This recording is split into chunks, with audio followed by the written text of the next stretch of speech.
Can I just say, before we get started on this week's episode, how lovely it was to go to OFF in Barcelona this year. I went there with a few friends who had already booked their tickets. I went along as press. We were all staying in the Hoxton, which is very nice, still paying it off. And it was just magical. But one of the things I wasn't expecting was to go for a very lovely dinner at somebody's apartment right in the heart of the city and be wined and dined and see this person's whole life and where they live and the books they have on their shelves and the way they've furnished the place. I mean, of course, I'm talking about Malika Favre, who is this week's guest. Super excited to have her on the show. And if you know her work, you'll instantly recognize that it's bold, minimal, incredible use of colour and shape, and she's got those impossibly elegant compositions that somehow feel timeless and modern all at the same time, and sometimes, dare I say it, a little bit 1980s. Definitely getting Duran Duran vibes at times. Hope she doesn't mind me saying that. She's worked with everyone from The New Yorker to Vogue, Penguin Books, and has become one of the most recognisable artists working today. But what I loved about this chat is just how honest and funny and refreshingly real she is. She doesn't hold back, that's for sure. We talk about why she left London after 15 years to slow down life in Barcelona. I mean, Barcelona's amazing. Why would you not want to go and live there? We talk about how she built a creative career by saying no more than yes. That is something so close to my heart right now. So I was super excited to hear her thoughts on that. And we talk about why she thinks illustrators graduating today are entering a very different world from the one that she came up in. So if you're, just getting started in illustration, this is definitely something you will find interesting. We also get into AI, social media exhaustion, perfectionism. Oh God, we get into everything. The pressure to constantly reinvent yourself and why beautiful objects and spaces genuinely matter to her well-being, but also mine. And since recording this, my goodness, we've been in touch quite a lot, Malika and I. And I really did enjoy meeting her in real life. I met her lovely partner, Vladdy, drank coffee in the sunshine and got completely distracted by all those gorgeous things in her home, which, if you can imagine Malika the way she is, yes, you're not wrong. It is absolutely stylish and warm and colourful and full of stories. I just wanted to give up my entire life and move there.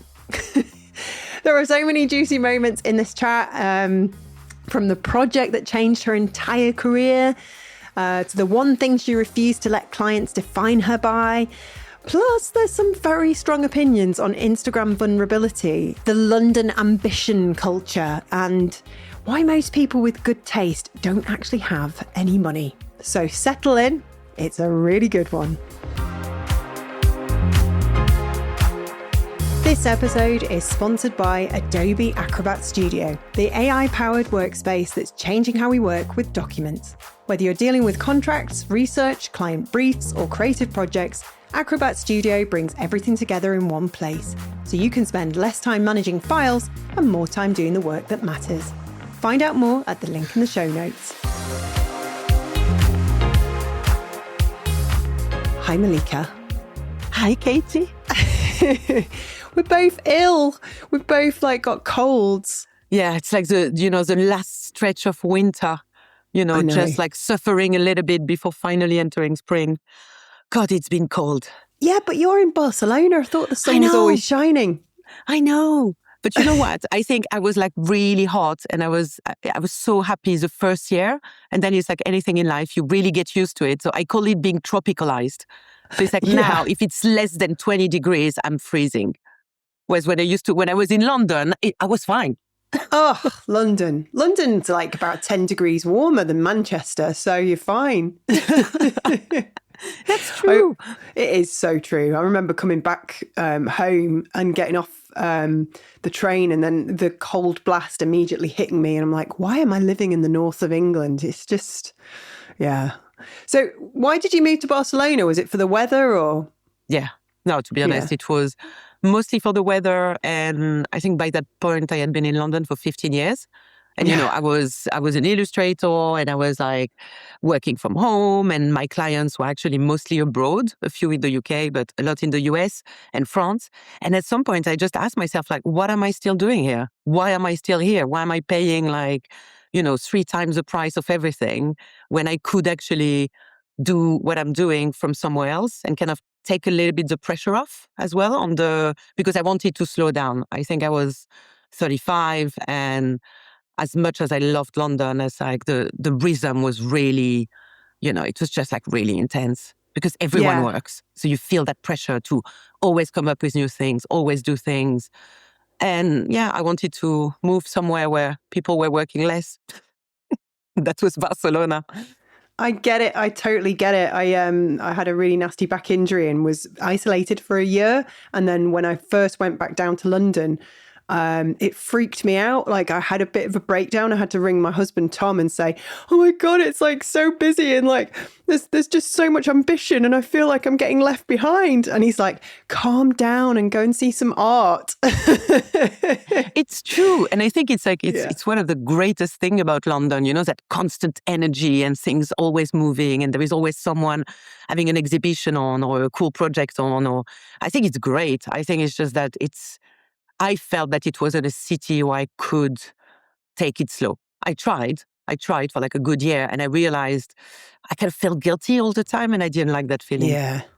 It's weird. You can't you're the first person I've chatted to about this who's like articulated that feeling as well as you have. It's that constant need and you think, oh God, I should be doing something. Even when you're resting at the weekend, I should be doing something. I'm going to get left behind. It's just insane.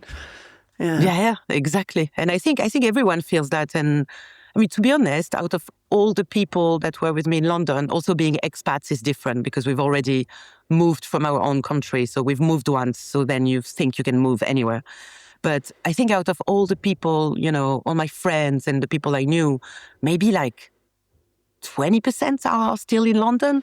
Yeah. Some of them have stayed in England, but they've moved a little bit outside, Brighton or Hove or even like suburbs, something a little bit calmer and more affordable. Yeah, I think it happens, doesn't it? And it happened in Manchester to us as well when we were there. Everybody just kind of ends up going off. Yeah. And actually, I was part of a photo shoot on Saturday and it was quite interesting. Everybody had lived in London. Some had lived in New York. And now they were in these like little places back in England, which I don't know. I feel like some of them were like, oh yeah, I live here now. And it's not as so like it was quite cool when you could say, oh, I live in London or New York or Barcelona, but they're all like Stafford, Macclesfield, which are lovely places, by the way. But I guess it's kind of a natural thing when either you start having a family or you want to buy a flat or you want to have a bit more space. I think it's all these things. It's natural, no? It comes with age. It's like... Yeah. And do you think like being in a city is important for you creatively? I think more than creatively, I'm a city girl. Like I grew up in the suburbs of Paris. I only lived in cities. It's like I daydream about having this house in the countryside with a giant garden. And every time I say that, like, my partner Vladdy just burst out laughing and he's like, you literally wouldn't survive like a month. So I love the idea, but I love cities. And I think what I love about Barcelona is that I grew up in Paris, then I went to London, and moving to Barcelona, I was laughing because I was like, it's like a village. It's so tiny. You can walk everywhere. So it's a city, but it has that kind of village intimacy and vibe that, you can cross people in the street very easily. And it's much smaller than London, much, much smaller. You have to be a bit more careful then, you've got to keep your reputation intact. Yeah, that's true. But actually I'm not, so I think I'm staying a lot in my studio and, and then going around the neighborhood, Gracia, which I love. But I'm not socializing in Barcelona the way I was doing in London. So I think I'm much more anonymous here in the... Oh, you quite like that? Yeah, under the radar a little bit. Yeah. Did it get like that for you? If you went to events, people recognized you and would be like queuing up to chat with you? No, never never, it was never a big thing, because I also think because I was never, I mean, of course you have interviews and conferences and things online, but I was never really showing my face, even on social media. Yeah, I've got the odd portrait from like, that was a really nice portrait, but we're talking like once every 6 months. Yes. So I think a lot of people don't actually know, unless you look for it. A lot of people don't know what I look like. And a lot of people expect me to look a very different way, which is very funny. Oh, how do they expect you to look? French, posh. It's like perfect nails, which I don't, I bite them. Perfect lipstick, very like a very classy lady. And I consider myself more of a gypsy, Love that. I think they consider me they expect me to be as together as my work. Yeah. So some of your glamorous portraits. Exactly. Yeah, which I'm not. I'm always pulling faces and yeah. You're a good fun girl. I've got your portrait where it's like the really kind of sexy, it's just the beautiful backline. I'm turning around and moving myself away from the microphone, but it's the beautiful woman with the hat and the neckline. It just reminds me of something from the 80s. And I pointed to it the other day and told my nephew, who's really into art and design, he's only 9. I said to him, I'm interviewing her on Monday. And he went, wow. I think that was the first New Yorker cover, no? The woman with the book. Was it really? Oh, I think wow. it was. Yeah. I got it on the cheap before you put your prices up. That's still okay. Oh no, you're very. I mean, the prices that you have on your website are hugely affordable, given how beautiful they are and how much skill there is that have gone into them. But it's just really nice to have followed your journey for the last, we're talking nearly 2 decades, and it's been a great journey for you. You've like thrived, and I'm like cheering on the sidelines. Go, Malika! Yeah, it's funny. It's like when I think I was at the right place at the right time. In the right city. I think I wouldn't be where I am without London. Probably the right aesthetic as well. And I think I had put in the right amount of work, which was shitloads before I went. And I think in a way, probably for me, the best decision I ever made was to become an illustrator later in life, because I was already 28. Wow. So okay. I didn't do it just after graduating. I worked at Airside in a design studio. I worked at Unit 9 for a bit. And I think all that experience of, being a designer in-house really helped me to survive the freelance world. Yeah, which it's tough. It's tough. And what would you say was kind of like, apart from obviously your work, what has like really helped you to stand out and maintain that reputation, I guess? I think it's a couple of things. One of them is that I always had a business head. Yes. So I think it's something that I think very few designers and artists talk about. But I think there is the work, and then there is the ability to value your work, but also to talk about your work and to sell your work. And, to really work on like relationship with clients and all this communication thing. And I think for me, I never had issues with that part of the business. So in a way, it was maybe less painful for me than it was, for other artists. And also I think because drawing is something I never planned to do as a living. I was drawing since I was a child, but for me, it was not a sustainable way of, profession. And because it was something that was so, so precious to me, I knew that I didn't want to draw at any cost. So if I was going to be an illustrator, I had to do work I was proud of. I didn't want to end up doing work that I found was shit, or, just like bent to the client's will all the time. So it was a bet, because I think I was quite tough as well in saying no to a lot of projects because I didn't feel it, or I took a lot of risk. And I think I got lucky because it paid off. Yeah, it really did. You kind of did what a lot of people, you did it the other way around. Some, people start off and that just take anything that they can possibly take, but you went a very kind of wise and steady route in that you said, right, this is what I'm going to do. Yeah, and I also realized that it's like, as an illustrator, everyone wants to put you in a box all the time. And there is this thing where every client wants, let's say 80% of clients they want something you've already drawn. Because and so the risk in that is that you're constantly asked to rip yourself off. You're constantly asked to copy yourself. And you end up doing it sometimes, and it's okay. You repeat a little bit. But if you do that for too long, then you become irrelevant. And then no one wants to work with you anymore because everyone is sick of looking at the same thing over and over again. So I think it's constantly pushing yourself, doing personal work, taking your work in different directions. And yeah, it's pivoting all the time, kind of reassessing who I am, where do I want to be, what kind of clients do I want to work for? Because you end up being, put in a box very easily. Like, oh, she only does advertising, or oh, she only does editorial. So you constantly need to, get the ball rolling and things moving, and that's exhausting. Oh God, it is. And how do you find these clients? Do they come to you or is it a case of networking? Are you at that stage now where you're at the sweet spot? You're known in the industry? And I think from the beginning, it doesn't change much, but they've, in a way, like, they've always come. They've always come, because I also believe that if you do good work, and I think at the beginning they came because I was doing a lot of personal projects. So I wasn't waiting for someone to commission me to draw. So I was doing exhibitions, and, I was doing just like illustration social media really helped. I was publishing. So I was constantly doing new things, and it always ended up in front of the right eyes, I guess. And, I was reminding people that I exist and my work is here. And then the more clients you have, the more you get published, the more you get seen, and then I had an agent, so that really helped in the beginning. And no, I was lucky that I never really had to look for clients. It's lots of tiny steps, isn't it, that you forget about?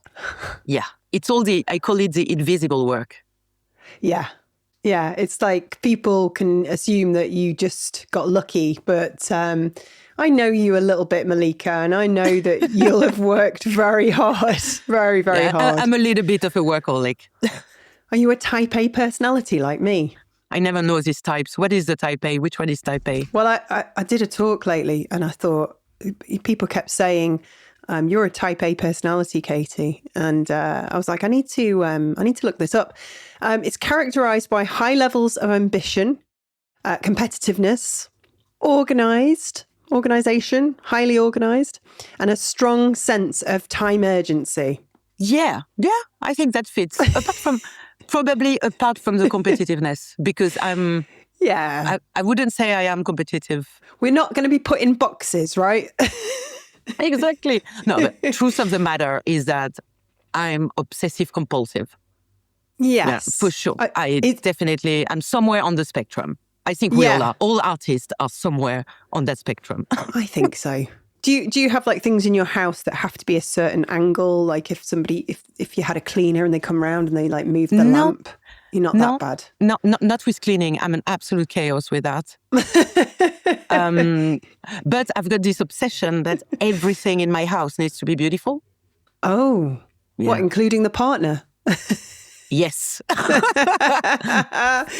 course, Vladimir is gorgeous. No, but like I've got this, like, seeing beautiful things, looking at beautiful things, surrounding myself with beautiful things it makes me feel calm. Yeah. And it's the same, for example, when I travel, I need where the place where I go, whether it's an Airbnb or a hotel or whatever, I need it to have something I think I'm such a visual person, and I grew up as well. My mom was like that. Like we grew up in a tiny, tiny flat in the suburbs of Paris. It was the four of us, but it was so pretty. Everything, every single object, the cover on the sofa, everything was curated. And nice. I'm a little bit like that. Was your mum an artist as well? Yeah. Yeah. Yeah, she never lived off it. She was a stay-at-home mum, but she could do anything. She could make clothes, she made ceramics, she made puppets. She's the one who taught me how to draw, how to look at colors, definitely. And you had brothers and sisters? Yeah, I have a brother. He's a business guy. Is he? Yeah, he took the business side. Oh, okay. That's interesting. And like growing up in the suburbs of Paris, though, that must have been quite an adventure, a great start. You know, have access to all that culture on the doorstep. That was amazing. That was amazing. We were like, so for example, it was quite a kind of particular upbringing, but like my parents were a bit like, say, like hippie in a way. So we grew up without TV. So not having TV in the 80s was very, very rare. Yeah. And so because of that, we lived like, I think it was like 15 to 20 minutes by car to the Champs-Élysées. That was the closest place where you had all the movie theaters, because you've got like 15 of them down the Champs-Élysées. And so twice a week, we would go to the movies. Nice. So I grew up with like a big, movie culture. My parents were and they were not taking us to see kid stuff. They didn't care. No, just kind of grown up artisan, highbrow stuff. Love it. Yeah. What's your favorite ever movie? Oh God, I don't have one. It's too many, isn't there? Yeah, too many. I have so many. But I don't know. I'd say like maybe recently the one that Roma is incredible. Absolutely. Not seen it yet. Yeah, it's on the list. It's insane. And I think one of my favorite ever trilogy was Blue, White and Red. Ooh. I don't know if you've seen that. The Australian. It's beautiful. Beautiful. Okay, I'm writing it down. But I've got so many. I watch movies all the time. Love movies. Yeah, I did a one-off podcast on movies last year with Miles Watts, lovely lad. And he got me to write my top 100 movies, which took me a month. Oh God, I've lost the list. I've spent all that time and I've lost the list. I don't know where it is. And it kept changing as well, what was at the top. Of course. Can't even remember what the top was now. Never mind. Probably the top 10 probably had a lot of 80s movies. So I hope you got to see some of those. Oh God, I love 80s movie. Every time I want to feel good, I watch an 80s movie. And then I'm like, oh, life was so simple. Yeah. Do you miss, are you kind of craving that? I am a little bit at the moment. I'm like, just simpler times. I think it's just like this, living in this like attention economy, and everything is like, you're seeing images all the time, and like these prompts and this, it's so hectic. And I mean, I'm addicted to my phone. I think I spend like 6 hours a day on social media these days. Yeah. But yeah, I love that. The honesty. Like I look at my phone and go, oh shit, I spent 7 hours on Instagram today. That's not good. Yeah. Well, I justify it by saying it's kind of work. Yes, with the in other our case. Yeah, exactly. You got to find all those gorgeous things that you find to share on. Exactly. I would buy this. Sorry, I keep forgetting. I can't afford this. I know it's impossible to remember. I can't afford this, but maybe she can.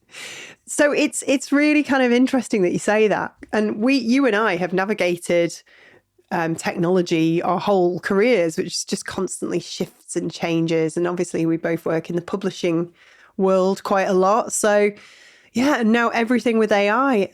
How do you feel about that? Is it changing? Have you lost work because of it? I don't know if I've lost work because of it, but I think I'm in a way, I think I dodged a bullet on that one, because I don't think people commission me purely for the work anymore. I think it's also for the name and, what comes with it. So in a way, I feel really sad, and I feel a lot of empathy for illustrators graduating right now, because I think it's going to be a really tough world. But for example, I think, because I do digital illustration, and I think AI is definitely going to kill a big, massive chunk of digital illustration. But I think anything that's made by hand and crafted and as painted, or any technique that is not digital could actually thrive tomorrow. I think it's going to become more valuable than ever. But vector drawing, I think it's going to have a tough ride over the next few years. But at the end of the day, I think there is still space for artists, illustrators. Like, there is still space for ideas, because let's be real, whatever the AI puts out is very generic. It looks yeah, okay, it looks sleek, but it doesn't make you feel anything. No. And so I think there will be space for illustration, but less. There will be less jobs. But also, we went through kind of the golden age of illustration. You really where, did. Yeah, and also I'm sorry to say, but there are too many illustrators. It's like, and all these people are extremely lucky. We're extremely lucky to be living off it.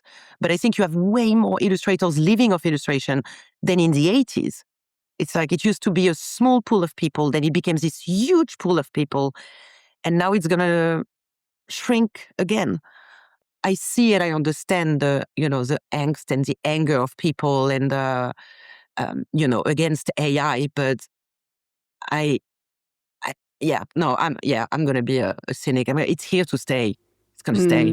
Like there is no fighting it. So it's almost like I'm using AI, not at all for the illustration work, but I'm using AI a lot for my side project of curation. And it kind of became like my personal assistant. Yeah. I get it. And without this tool, I don't think I would have built the platform. I don't think I would have had the physical time, the energy. So it's a tool, and I think as long as it's used as a tool, it could actually be helpful, but it's also extremely dangerous. It's an extremely dangerous tool if you let it think by itself. That's a problem. Yeah, it's true. That's our stance at Creative Boom. We believe that it should be something that enhances creatives' lives rather than replace them. And hopefully that goes without saying. And we're walking a bit of a tightrope because we want to support, we've got a lot of people in the creative community who are using AI for the generative stuff. Yeah. And then a lot of people who are vehemently against it for whatever the reason they have. And we've kind of we're talking about it all the time. And we're like, well, the generative stuff will sort of keep out, but we'll absolutely keep exploring how these tools are helping people, because if it can make our lives easier and make us earn more money and make us more efficient and have more time to, walk along the beach in Barcelona, then that can only be a lovely thing. For me, the danger, like the biggest danger of AI is it will not replace, it can't replace skill, but it gives you the illusion that it replaces skill, because basically what the output is so professional, but it's doing it for you. You haven't done it. So it's almost like, for me, I have an issue with AI generated images, but I think I have an issue because I'm still waiting for the day where I see an AI generated image and feel something. No, I don't agree. care how sleek it looks. It gives me like zero pulse, like flat line. Yeah. The brain knows, doesn't it? I think it does. We're smart. And also, I think whilst some brands might be using AI to do certain things generatively, I think that's just a fad. I hope, because they're going to realize the backlash, especially not just from the creative community, their customers, they want to know what they're looking at is real. Yeah. So again, it just reinforces that human made, higher value. It becomes even more of a respected craft. No, and you see, it's funny because it comes in parallel at a moment, for example, on social media where we all know that the algorithm is extremely tough, these days. And again, it's like attention economy. You see so many images and people start to be like completely almost blind. You just don't see anything. But I think you see, like, for example, the content that is doing really well now is imperfect, personal, slightly wonky, not professional. Whereas like a few years ago, you had to make like super sleek videos and it had to be really impressive. Today, people want to see the human error. They want to feel something a little bit like behind the scene and process work and photographs that are a little bit wonky and grainy. And so in a way that goes against the kind of output that, AI is producing. And at the end of the day, for brands, if they they can do images that are super impressive, gorgeous to look at, If the person in front of you, your customer, does not feel a thing, he's not going to buy your product. So at the end of the day, if you do it to sell, then you kind of have to know your audience, and we'll see. But I think so far, people just flatline. They keep scrolling. Adobe Acrobat Studio is sponsoring today's episode, and I want to tell you about 2 features that honestly stopped me in my tracks when I first heard about them. The first is Generate Podcast. You can take any document, a report, a research paper, a long brief, and Acrobat Studio will turn it into a podcast, an actual audio conversation from your written content in minutes. The second is Generate Presentation. Same idea, feed it a document and it builds you a full structured presentation.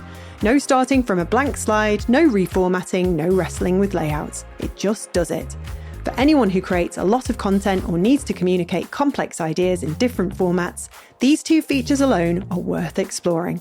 Head to the link in the show notes to find out more. Are you getting a sense that people are frightened out there? Do you think the industry's scared? Of course. I think people are frightened. I think there was a massive shift, not just with AI, even before AI. There was a big shift, I think, in the industry. Budgets went down, especially in the UK, actually. Budgets are terrible. So illustration budgets went down. And why? Because, 10 years ago, clients needed one hero image, a few side images, and, that was your commission. It was 3, 4 images max. Today, like brands need images for social media, for LinkedIn, for this, and they need things to change all the time. So you end up from a scope of work that was 4 images to 20 images. Gosh. Budget hasn't changed. So you're literally dividing that budget by 20. And so I think the demand is very different. And also we live in a world, or at least that's how I feel, where no one takes risk anymore. And everyone is so scared of what people are going to say on social media, how your illustration is going to be perceived. That's then clients, or at least in my case, like I feel that thing of like, I've been asked not long ago, I received a brief and it was like, okay, so can you draw a person that is neither beautiful nor ugly, neither tall nor short, neither white, no, but it was just insane. It was an insane just trying to brief. please everybody in one kind of... Exactly. And it's a shame, and I was isn't like, it? how? Yeah. And so I felt briefs were becoming more difficult. Yeah, kind of didn't really have a focus point. Budgets are going down. And there are a lot of illustrators out there. So I think there is a lot of competition. And I think a lot of people from, young illustrator I talked to, they could do really, really well for like a year. And then suddenly no one wants to work with them anymore. That's it. They've been replaced by someone else. Oh, gosh, right. So they're like, they have a little moment and then it's... Exactly. Gosh. Whereas you've been like Madonna. You just keep reinventing yourself. Yeah, but I think I really arrived at the right time. I think I arrived at the right time. At the end of the day, there were not that many illustrators. And especially, there were very, very few women. I mean, a lot of women in illustration. There was always a lot of women in illustration. But somehow, most of the women illustrators were working in editorial and books, children's book. So there it was very, there were a lot of women, I think a majority of women. But contemporary illustration, it was 90% men. Yeah, that's insane. Like, you'd think it'd be the other way around for some reason. I don't know why. I don't know why. I really don't know why. But I think it's like, it really helped me in a way, because if people were looking for a woman point of view and a woman illustrator, it's like there was 10 of us. So I remember when your Kama Sutra art book came out and it caused a little bit of controversy with Instagram. They kept like removing your pictures, didn't they?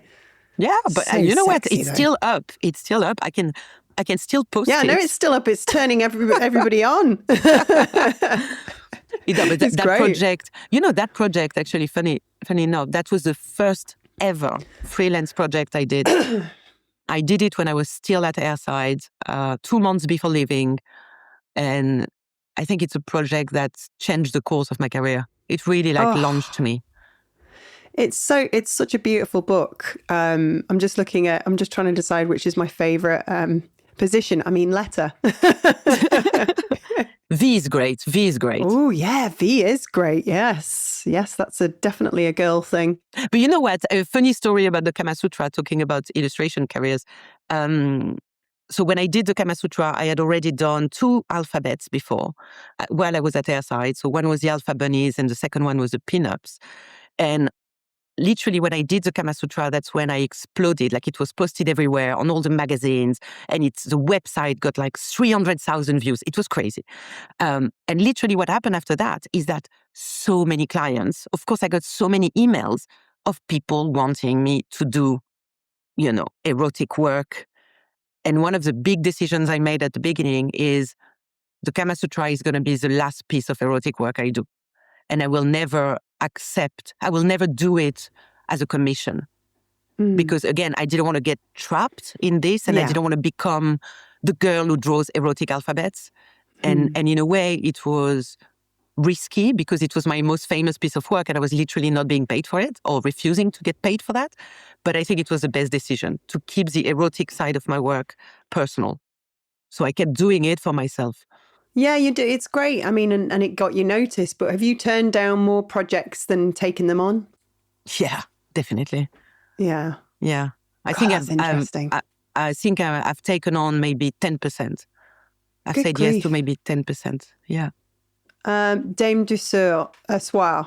Dame du Soir. That's the one I've got on the wall. That's the one you've got.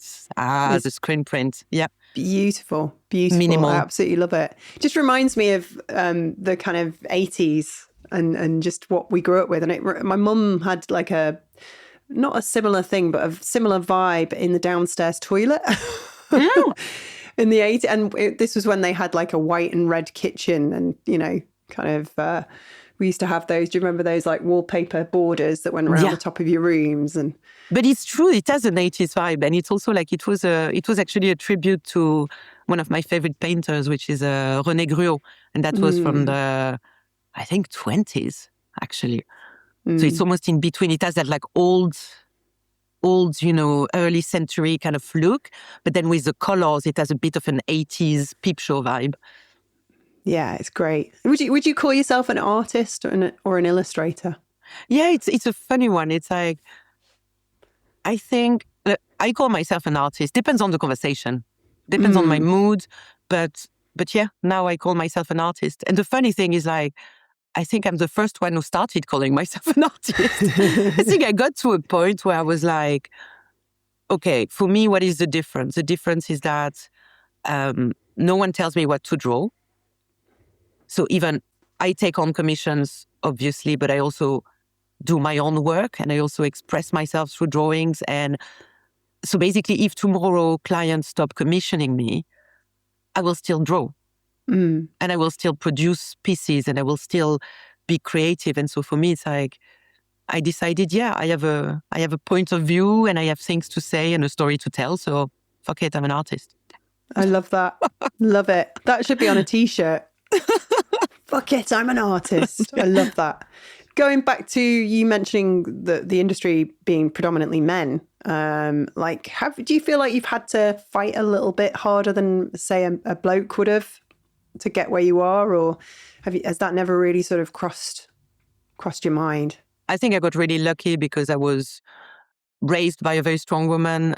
Then I met very strong women throughout my life. My boss at Airside, Nat, one of the founder, was one of my, role model in life. And she was, a founder. And also is the way I was raised. I never felt, and I had a brother, and I was raised in a way that I always felt that I could do anything I wanted with my life. And being a woman was not limiting. But then on the other end, I also realized that I think the reason why it worked is also because, and I hate saying that because I don't think we should even say that anymore, but the way I was approaching situations and work and everything, I had very masculine qualities, they would call it back in the 80s, So I had a tough skin and I was quite assertive. I was never, highly emotional and all the things which are absolute cliche that we associate with women. And, even my parents kept telling me like, "Oh, your masculine side is very, developed." And I'm like, oh God, like, no, it's basically telling girls that being assertive and being bold and being self-confident only belongs to men, which is bullshit. But, but I do believe that, it was probably tougher, and probably some people were doing, for example, clients, or some people were telling me things or reacting in a way that they might not do with if I had been a man. But because I didn't take any bullshit, I didn't see the difference. It's like, I don't really take things personally. So I just, and also I'm not in someone else's skin. So I never took it as like, ooh, someone is talking to me like this because I'm a woman. I was like, ooh, that guy is a bit of a dick. Okay, let's react, Yeah, no, I love it. It's why would our sex come into it? And do you think your nationality's part of you as well? Because like the British, I mean, I'm going to get in trouble. We can tiptoe around things. We can sort of be a bit polite. I know I've got many European friends that are very kind of fed up with our politeness, shall I say. You are very polite. You are very polite as a whole. Look, I think that's also another thing where it's like, when I was saying being at the right place at the right time, I also think that in a way, being French it rarely does you a disservice, because, there is something that was funny, for example, when I arrived in London, is my English was not great. So I could not express myself properly. But because of the directness that we have in the French language, I think I was actually coming across as being very assertive and confident, whereas actually the truth was that I didn't understand half of what people were saying. But there is somehow a way, because we don't take shortcuts when we talk. So I think I was translating straight from French to English, and it kind of gave an impression of I knew what the fuck I was talking about when I didn't. I get it. So yeah, that can help. But also I have to say that I loved working with UK clients, and it really shaped me in the way I communicate. And I think that the sheer talent of making a great shit sandwich is something that can save you. It's like, for me, it's such a beautiful way of working. It's like you avoid conflict. You can end up getting what you want, saying what you want without being frontal about it. So sometimes I think tiptoeing around is actually a very efficient way, of getting feedback or getting your point across. Or I think French can be a bit too blunt and direct sometimes. Yeah, like the Dutch. The Dutch are very similar, and the Swedes. Yeah. And I've got a friend who's half Nigerian, half Dutch, and she's like, interesting mix. Yeah, she's brilliant. She's absolutely brilliant, and she's like, for God's sake, just get to the point. Yeah. I think for me, one of the most British thing you can say, I'm always laughing about it, with George. It's like, I hate it when people text me and they're saying, "Can I ask you a favor?" And I'm just like, don't ask if you can ask me a favor. Ask the fucking favor. It's like you've literally wasted one text. I love that. You've got a new business line on the side here. You've got a third thing. You should start a T-shirt, all these little quotes. T-shirt and quotes. Nuggets of wisdom. Yeah. Wisdom by Malika. And your other venture's going really well. That's just fantastic. That was just you and a friend, wasn't it, that came up with this idea to share things that you love, and now it's a marketplace. Look, it's tough. I'm not going to lie. It's super tough. It's not viable, but I really think, I love looking at it. I really think we built something quite beautiful, I have to say. Yeah. And I think for me, it arrived at a moment where I needed a challenge. I think I needed a challenge, and it's like, I'm still doing illustration, but I'm doing less of it. And aside from illustration, the other thing I loved all my life was objects, and what I was saying about surrounding myself with beauty. And also I noticed something, which is makers and people who actually make things, work with craft, are usually very bad at selling themselves. And with George, we kind of felt that maybe we could just do that. Maybe we could be the voice for, all these people making beautiful things. So it started as a purely, just for the sake of it, like kind of curation account, giving shout out to people doing beautiful things. And now we've built a platform. So now we're working with brands. It uses a completely different part of my brain, if I'm being honest. I'm just wanting to buy everything, like every single thing on there. Please do. We need it. I have no money left. I've just been buying a new wardrobe, Malika. I've got no money left. I know. It's like now we opened the platform 6 months ago and we're selling. So it's great. It's just that because we wanted our commission on sales to be fair, and we wanted everyone across the board to have exactly the same commission, which is 20%. The problem is like where we could have charged more, but so it's not, basically it's not, we're not selling enough to actually justify the time we spend on it. But then it's still what I realize, and what in a way makes me sad, is that I know that people love it. I know that, and basically it made me come to the conclusion that, again, that's another T-shirt for you, Katie. I think it's John Booth who told me that, and I was like, this is so true. And I think it was like, give taste to people with money and give money to people with taste. And this is literally so true. That's great. I think the people who can afford our platform have shit taste. Yeah. It's true. But actually it's not true, because we have some objects that are not that expensive and not everything is unaffordable, obviously. Yeah. Like I'm looking at the vinyl slip mats and the lovely... Oh yeah, that's really fun. Aren't they great? By Bruto. Yeah, they're great. Spanish. They're doing really well, actually, Bruto on the I'm bazaar. not surprised. Yeah. And the lovely clocks as well, Oh, but God. you know what? What really makes me believe that we're onto something, and makes me want to continue this project, is that because we have a mix of brands who are like bigger brands and brands who already do wholesale, and then we've got small independent designers and craft people doing ceramics. Actually, the ones who are really doing well are independent makers and artists. Yes. And so that motivates me, because I'm like, people come to our platform to discover things that they can't see anywhere else, or that they haven't seen in concept stores, in other shops.